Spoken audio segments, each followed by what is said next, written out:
At family reunion, my grandpa said, "How's college going?" I replied, "What college?" Then watched my parents realize I knew they spent my tuition on my brother's wedding. Please take a second to support our channel, hit subscribe and drop a comment saying where you're watching from. You're part of this story too. The July heat pressed against my skin as I stood in Grandpa Jerome's backyard, paper plate trembling in my hands. Around me, aunties laughed over ribs and potato salad while kids shrieked through sprinklers. I'd been dreading this reunion for weeks, practicing fake smiles in my bathroom mirror. My name's Lisa, I'm 19 and I was supposed to be starting sophomore year at Howard University in 6 weeks. Supposed to be. Grandpa Jerome shuffled over, his worn baseball cap shading those sharp eyes that never missed anything. "Baby girl, how's college treating you? Your mama been bragging about those grades all year." The potato salad turned to ash in my mouth. I could feel my parents across the yard, their conversation with Uncle Charles suddenly stopping. Mom's laugh cut off mid-note. Dad's hand froze on his beer bottle. They knew. They finally knew that I knew. "What college, Grandpa?" The words came out steady, but my chest felt like it was caving in. His bushy eyebrows shot up. "What you mean, what college?" "Howard. Your dream school." "Yeah." I set down my plate before I dropped it. That would have been nice. The backyard noise seemed to fade into static. Across the grass, through the smoke rising from Uncle Charles's grill, I watched my mother's face drain of color. Dad took a step forward, then stopped. I'd spent 3 months sitting on this bomb waiting for the perfect moment. Turns out the perfect moment chooses you. April had started with sunshine and ended in ashes. I remember the exact moment. April 23rd, 2:15 p.m., sitting in my childhood bedroom surrounded by Howard acceptance letters and financial aid forms. My phone buzzed. Bank notification. I'd been checking my college fund obsessively since Dad had been weird about signing the tuition payment forms. The account balance loaded, $217.33. I blinked. Refreshed. Same number. My college fund, the one my parents had contributed to since I was born, the one with roughly $47,000 last time I checked in January, was empty. My hands shook as I called the bank. "The funds were transferred on April 1st, the representative said in that practiced apologetic voice. "To a checking account under the same names. Your parents would need to authorize any information about where those funds went." I hung up and sat in the silence of my pink and white room. Posters of Michelle Obama and Zora Neale Hurston stared down at me. High school debate trophies lined my shelf. Everything I'd worked for. April 1st. That was the day after my brother Ezekiel's engagement party, where Mom had cried about planning the wedding of the century for her firstborn son and his fiancée Destiny. I started paying attention after that bank statement. Really paying attention. Suddenly, Mom's constant wedding chatter wasn't just annoying, it was evidence. The venue deposit was $20,000, but it's at the Ritz-Carlton, baby. Mom gushed to Aunt Charisse on speakerphone while I pretended to study at the kitchen table. "Charles deserves the best." 20,000. My stomach twisted. I kept my face blank, highlighting the same sentence in my biology textbook over and over. "And Destiny's dress? Girl, we went to this boutique in Manhattan. 8,000, but when you see her walking down that aisle." Mom's voice got dreamy. I did the math in my head. 28,000 so far. Dad came home that evening with catering menus. "Destiny wants the premium open bar package," he said, loosening his tie. "Another 12 grand, but it's my son's big day." 40,000 total. Almost exactly what had been in my college fund. "What about Lisa's tuition?" I asked quietly, not looking up from my textbook. The kitchen got very still. "We'll figure it out, baby," Dad said finally. "We always do. Your brother only gets married once." The lie sat between us like spoiled meat. That night I heard them arguing in their bedroom.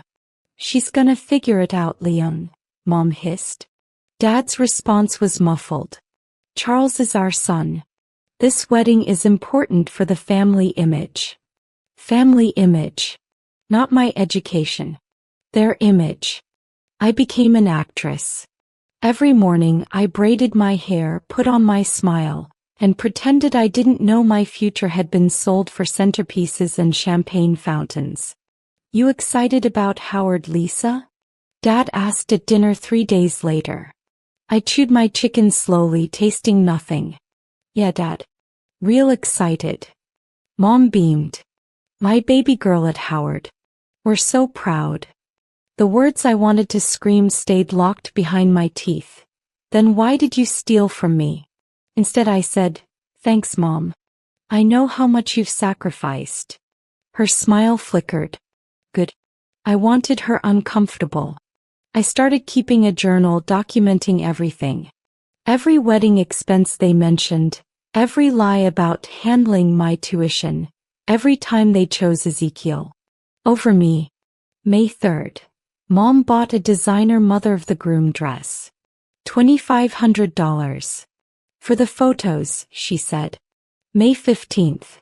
Dad paid for Ezekiel's honeymoon to Bali. $18,000. Our wedding gift, he announced proudly at Sunday dinner. I watched Ezekiel hug them, watched him thank them for being the best parents ever, and I wanted to flip the table. He didn't know.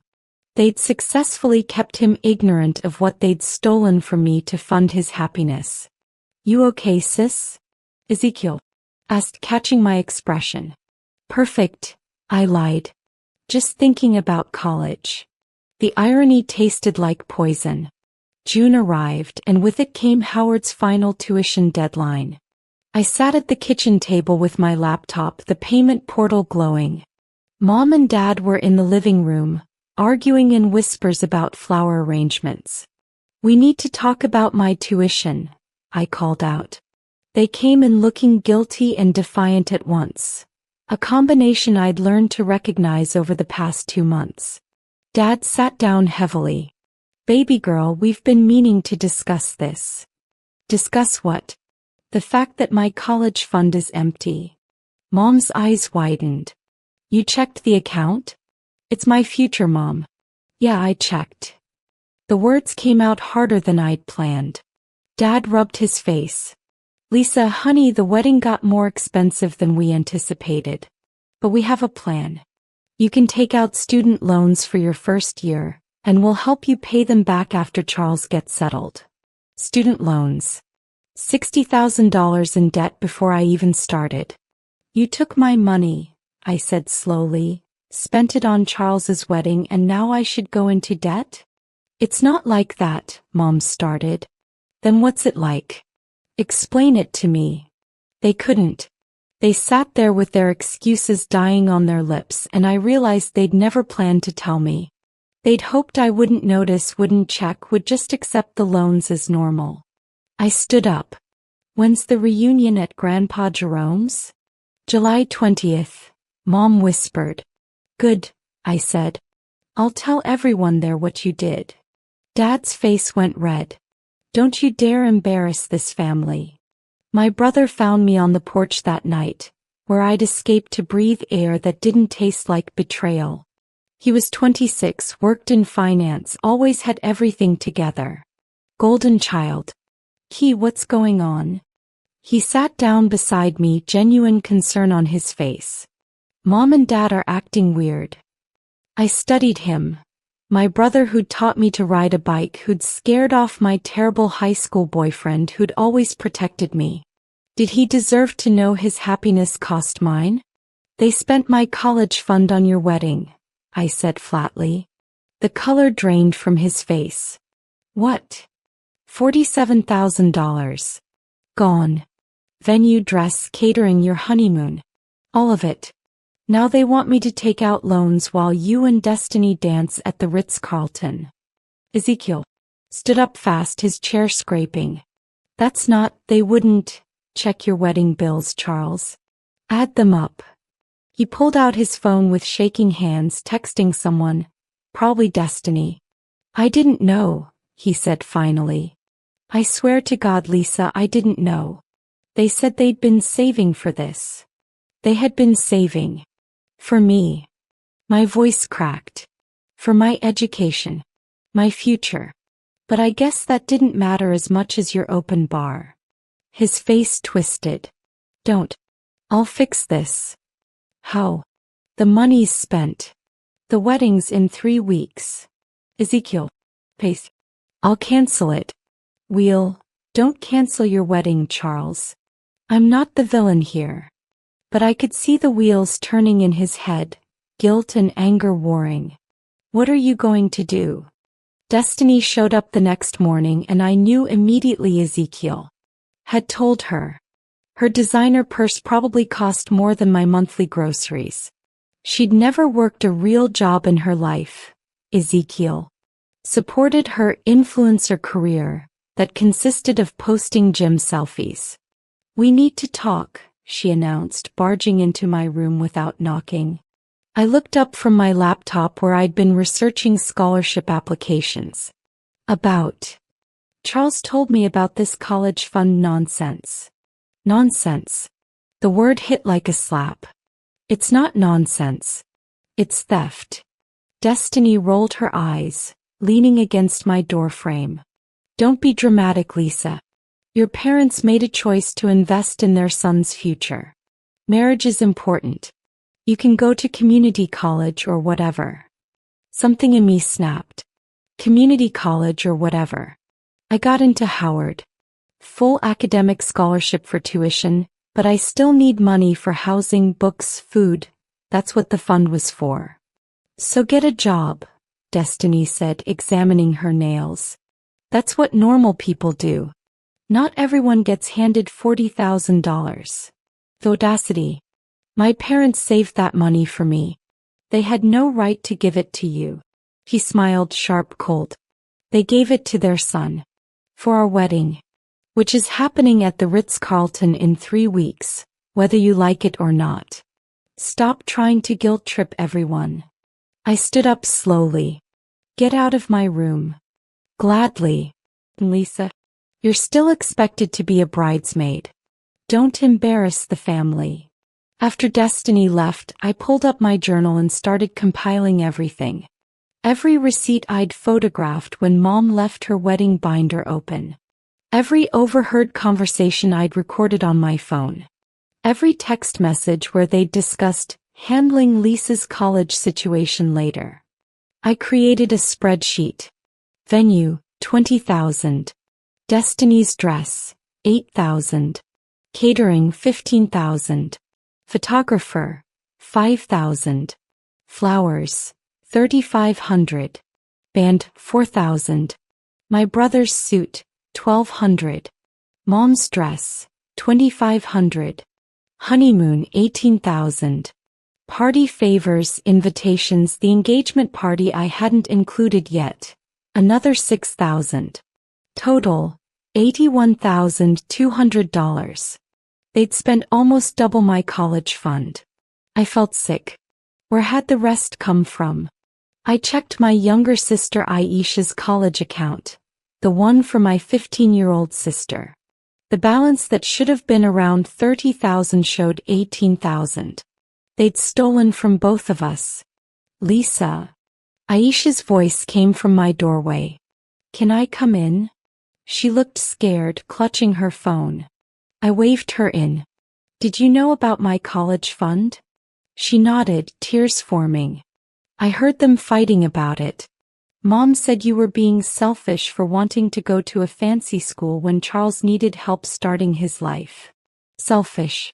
For wanting my own money for my own education. They took from yours too, I told her. Her eyes went wide. How much? $12,000 so far. Aisha sat down hard on my bed. For the wedding? Yeah. We sat in silence, two sisters whose futures had been sold. What are we going to do? She whispered. Grandpa Jerome called me directly 3 days before the reunion, which was unusual. He usually went through Mom. Lisa, baby, you coming to the reunion? His voice was warm, familiar, safe. Yes, sir. Good. Your grandmother and I want to hear all about Howard. We're so proud of you following in your Great-Aunt Dorothy's footsteps. Great-Aunt Dorothy had been the first in our family to graduate college. Back in 1963. She'd fought through segregation and poverty to become a teacher. Her story had inspired my own dreams. Grandpa, can I ask you something? Anything, baby girl. I took a breath. If someone stole something from you, something really important, would you want the family to know? Silence stretched. Then, that's a heavy question. This about your college money? My heart stopped. How did you know? Your daddy came to me last month asking to borrow $20,000. Said it was for Charles's wedding, that they'd pay me back. I asked him about your tuition and he got real uncomfortable, changed the subject. Grandpa's voice hardened. I told him no. Told him he better not be doing what I thought he was doing. He did it anyway. Then the family needs to know, Grandpa said firmly. Dorothy didn't fight her whole life for her great-niece's education to get stolen for a party. You speak your truth at that reunion, Lisa. I'll back you up. I cried then, the first real tears I'd shed since April. Someone believed me. Someone cared. Ezekiel. As rehearsal dinner was 2 days before the wedding, 1 day before the reunion. Destiny had insisted on an elaborate affair at a downtown restaurant. Another $4,000. I wore black. You look like you're going to a funeral, Mom hissed as we walked in. Maybe I am, I replied. The room sparkled with champagne and fairy lights. Destiny's family, old money, the kind that came with trust funds and summer homes, mingled with our relatives. The contrast was stark. Her mother looked at us like we were performers at her daughter's circus. During dinner, Destiny's father stood up to give a toast. To my daughter and her husband-to-be, may they have every opportunity in life. Every opportunity. Built on stolen dreams. I stood up. The room went quiet. I'd like to say something, I announced. Ezekiel's eyes went wide with warning. Dad half stood from his seat. To family, I said, raising my water glass. The people who are supposed to support your dreams, not steal them to fund someone else's party. Destiny gasped. Her mother's face went cold. What is she talking about? Destiny's mother demanded. Mom tried to laugh it off. Lisa, sit down. No. My voice carried across the restaurant. Everyone here should know that my parents took $47,000 from my college fund, money saved since I was born, and spent it on this wedding. They also took $12,000 from my 15-year-old sister's fund. The room exploded. Destiny's family looked horrified. Our relatives started talking at once. Ezekiel buried his face in his hands. So when Grandpa Jerome asked me about college the next day at the reunion with the whole family gathered, I was already past the point of no return. What college, Grandpa? I repeated louder now. The backyard conversation stopped like someone had cut the sound. My college fund is empty. Mom and Dad spent it on Charles's wedding. Grandma Ruth's hand flew to her mouth. Aunt Sharice's eyes narrowed at my mother. Uncle Charles set down his grill tongs. That's not entirely true, Mom started, her voice shaking. Explain it then, Grandpa Jerome said coldly, moving to stand beside me. Explain to everyone here how Dorothy's legacy got spent on ice sculptures. Dad tried damage control. It's complicated. The wedding costs exceeded $47,000, I interrupted. Plus $12,000 from Aisha's fund. $59,000 total. For 1 day. While I'm supposed to go into debt for my education. Aunt Sharice exploded. You took from both your daughters? Leon, have you lost your mind? Cousins started choosing sides. Uncle Charles looked at my father with disgust. Grandma Ruth was crying. Destiny's family had shown up. She'd insisted on meeting Charles's extended family before the wedding. Now her mother whispered urgently to her father, both looking at my parents like they were criminals. This is inappropriate, Destiny's mother declared. Discussing family finances at a public gathering. This isn't public, I shot back. This is family. And family should know when two children got robbed by their own parents. Ezekiel stood frozen between his bride-to-be and his sister, his face a mask of misery. The reunion dissolved into chaos. Relatives pulled my parents aside for heated discussions. Destiny's family left early, her mother's parting words loud enough for everyone to hear. We'll be reconsidering some things. Ezekiel found me by Grandpa's rose garden where I'd escaped. His eyes were red. The wedding's off, he said. My heart sank despite everything.